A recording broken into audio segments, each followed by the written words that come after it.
Good morning, students. Today we will start the first chapter of political science, that is democracy in the contemporary world.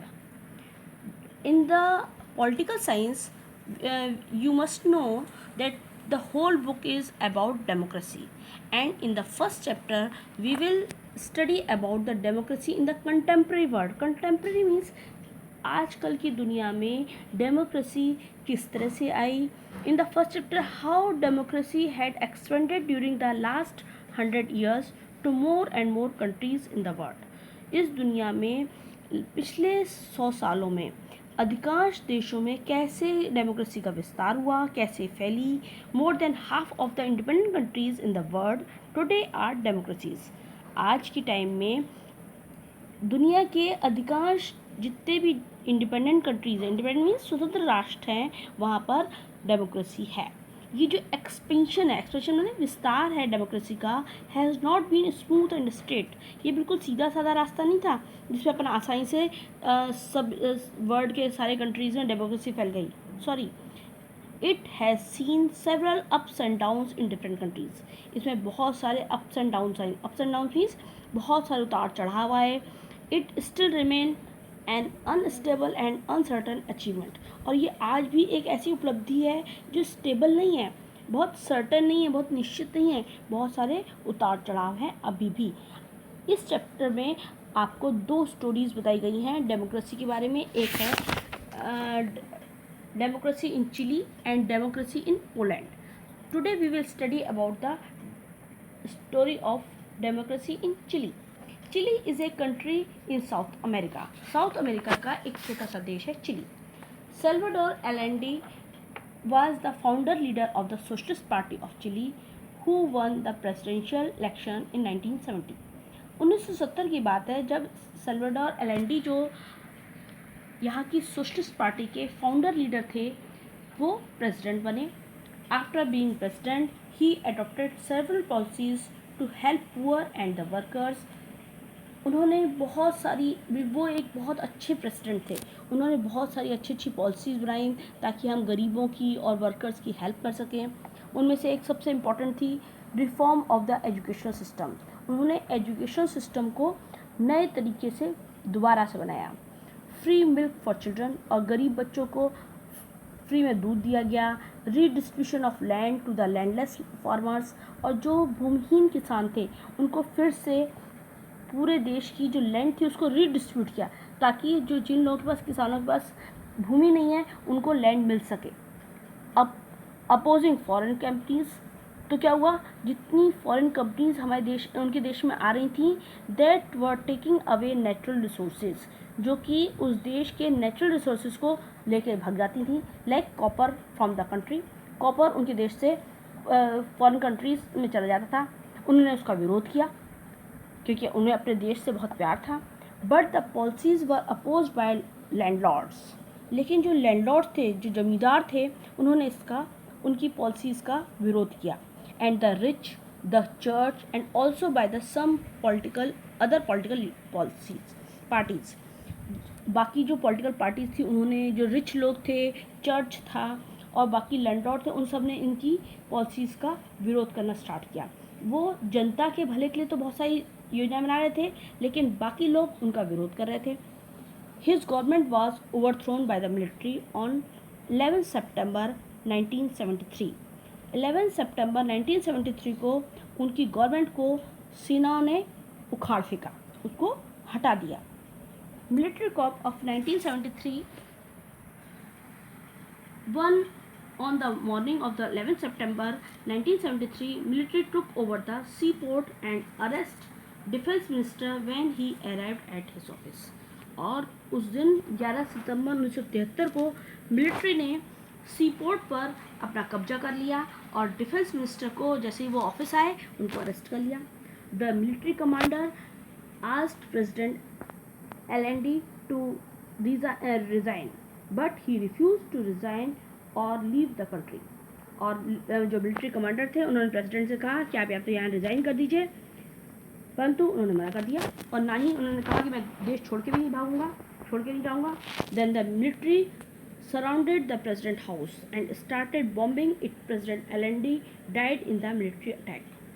See the photograph. यहाँ पे एक photograph दिखाई गई है जिसमें चश्मा पहने एक कैप लगाए हुए व्यक्ति हैं, हेलमेट लगाए हुए हैं, वो हैं सल्वाडोर एलेंडी। ये 1 घंटे पहले उनके फोटोग्राफ है जहाँ पर उनकी प्रेसिडेंट हाउस में मिलिट्री ने उन पर बम्बार्डिंग करी और जिसमें प्रेसिडेंट मारे गए। ये 1 घंटे पहले की फोटोग्राफ है प्रेसिडेंट एलेंडी की। ये बहुत ही सैड स्टोरी रही जिसमें मिलिट्री ने प्रेसिडेंट को मार दिया। But the military coup was led by General Augusto Pinochet, an army general। एक आर्मी जनरल था अगस्त पिंचेट। उसने क्या किया, वो आर्मी का जनरल था, उसने लीडर था जिसने पूरी मिलिट्री की जो सेना की टुकड़ी थी उसका प्रतिनिधित्व किया। और the government of the United States of America was unhappy with Allende's rule and he known to have supported and funded activities that led to the coup. और United States of America USA जो है उसकी government LND से की सरकार से खुश नहीं थी, इसलिए उन्होंने इस कॉप को, ये जो सेना की टुकड़ी थी, उसको सपोर्ट किया था और फंड दिए थे ताकि वो एलएनडी को उनके शासन से हटा सकें। और पिंचेट जो जनरल था became the president of the country, और जो पिंचेट था वो देश का प्रेसिडेंट बन गया। Ruled it for the next 17 years, पूरे 17 साल उसने चिली पर शासन किया। From a democratic government, a military dictatorship was established in Chile. और इस तरह से जो प्रेसिडेंट कौन था, एलेंडी, उन्होंने एक डेमोक्रेटिक सरकार चलाई थी, उससे देश में क्या स्थापित हो गया, चिली में मिलिट्री डिक्टेटरशिप, मिलिट्री की तानाशाही वाली गवर्नमेंट इस्टेब्लिश हो गई। जो पिनोचेट गवर्नमेंट थी tortured and killed several of those who supported LND and those who wanted democracy to be restored। अब क्या हुआ, जो पिनोचेट की गवर्नमेंट थी उसने बहुत टॉर्चर किया, हजारों लाखों लोगों को मरवा दिया जो लोग एलएनडी के सपोर्टर्स थे और जो चाहते थे कि वापस डेमोक्रेसी आ जाए, देश में डेमोक्रेटिक गवर्नमेंट चाहते थे, उनके पे बहुत अत्याचार किया। लेकिन फिर restoration of democracy, restoration means फिर से वापस डेमोक्रेसी किस तरह से आई। पिनोचेट hold referendum in 1988 as he felt confident that in his referendum the people would say yes to his continuing in power। पिनोचेट ने एक रेफरेंडम 1988 में किया। रेफरेंडम मीन्स होता है जनमत संग्रह। जनमत संग्रह मीन्स जनता अपना वोट देती है कि हम इस गवर्नमेंट को कंटिन्यू करना चाहते हैं या नहीं। जनता का मताधिकार उन्होंने दिया। लेकिन क्या हुआ, उनको ये उम्मीद थी कि गवर्नमेंट जितने लोग हैं वो उसको यस कहेंगे और वो पावर में कंटिन्यू करेगा। But the people of Chile said no to the Pinochet, उन्होंने यहाँ के लोगों ने मना कर दिया।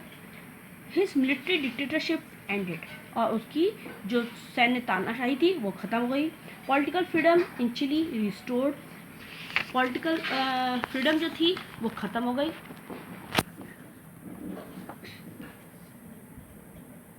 Slowly the army role in the country's government has been eliminated, और पूरे देश से गवर्नमेंट में से आर्मी का रोल ख़त्म हो गया।